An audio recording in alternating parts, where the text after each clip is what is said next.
we're back. You wanted, that's what I wanted. State of the comic book industry.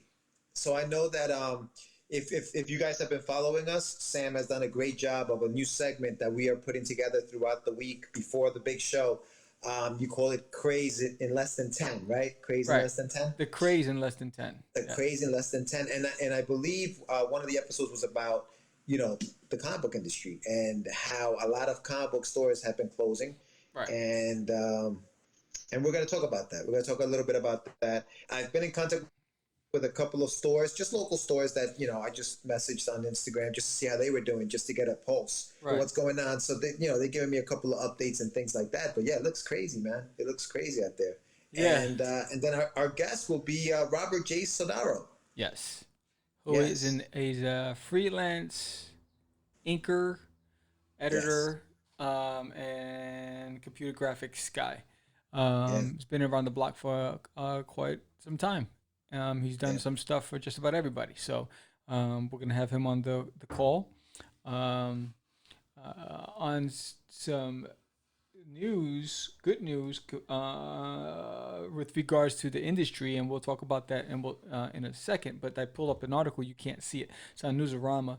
DC donates $250,000 to charity for comic book stores. Jim Lee is auctioning sketches.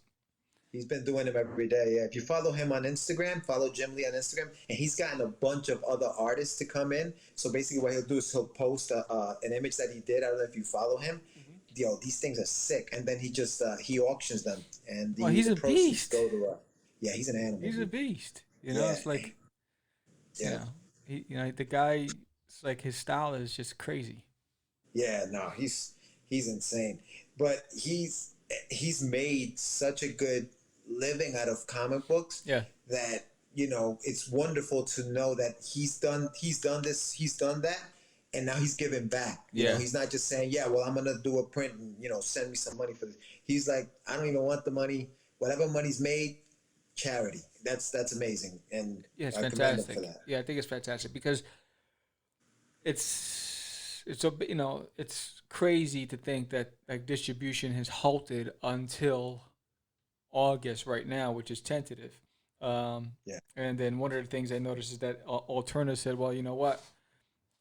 I'm not going to wait for you to deliver my books. So they stopped soliciting until Diamond decides to get back in the game. And they're doing direct ship to stores and to fans and consumers.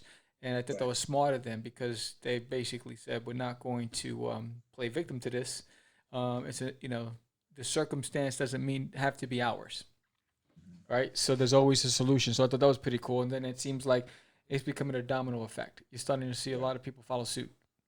Yeah, but that might also change the game when everything goes back to normal, right? Yeah, you're eliminating the middleman at that point, literally. Yeah. So how much of an impact is that going to have down the road?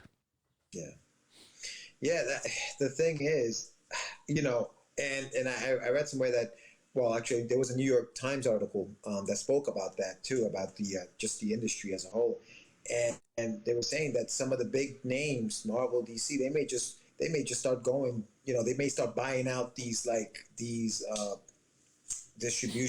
smaller distribution channels, buy them out, and then just completely eliminate the middleman and go straight. Didn't DC attempt to buy Diamond Distributors at one point? Did they? Yeah, I read somewhere that they were attempting to buy Diamond. Where is that? Let's see. Some of these numbers, dude. Like when I was reading that article that I told you about on the New York Times, the numbers are staggering, bro. They were saying that the comic book industry, in recent years, sales of comics and graphic novels in the U.S. and Canada have topped $1 billion annually, with printed comics accounting for more than a third of that figure. Can you imagine? That's a big industry, dude. That's a big industry. Yes. It's insane. So, so if you go on the beat, it says Steve Jeppy, DC no longer has the option to buy Diamond. So apparently they were in negotiations to buy it. Is that DC at one time had a clause that would allow them to buy Diamond. This goes back to the dawn. So they had a clause in the agreement from back in the 90s. Yeah. I have to read that article, but that's what caught my attention as I was researching comic book stores and the fate of comic book stores. I ran across that, and I was like, oh, that's pretty interesting. Yeah, no. There's just there's a lot of money to be made. I mean, Disney owns Marvel and AT&T owns DC Comics, so I don't think that they're gonna go anywhere. I mean, that they generate too much money with these movies that they make for anything like that to happen. But it's the smaller independent artists and publishers that we have to worry about. And as far as the comic book companies, I mean the comic book shops, I think they're in a tough position because what makes them money are the Marvel and DC titles, right? When you go into a comic book store, most people are coming in to buy, unfortunately, to buy Marvel, DC, Image, you know.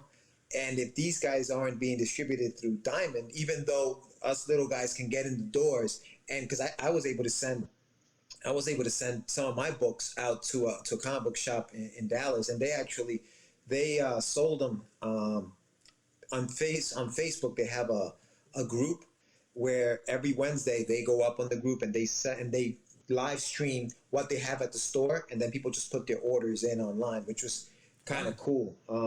Nice. And so that kind of stuff, you have to do those kind of things, but it's tough because these comic book shops need revenue, and the revenue comes from these mainstream comics. Yeah. And so that's where the problems start for them if they don't get these things. And it's a domino effect, because if they don't have money, then the publisher doesn't make money, then Diamond doesn't. Like, it's just a complete domino effect that goes from right from the bottom, from us, customers walk in the door to buy a comic book, to all the way up to the top. Right. So, it affects everybody. I know you spoke to a few retailers. How are they feeling the effects? So, well, a lot of them have had to. I'm so crazy. You so crazy, crazy.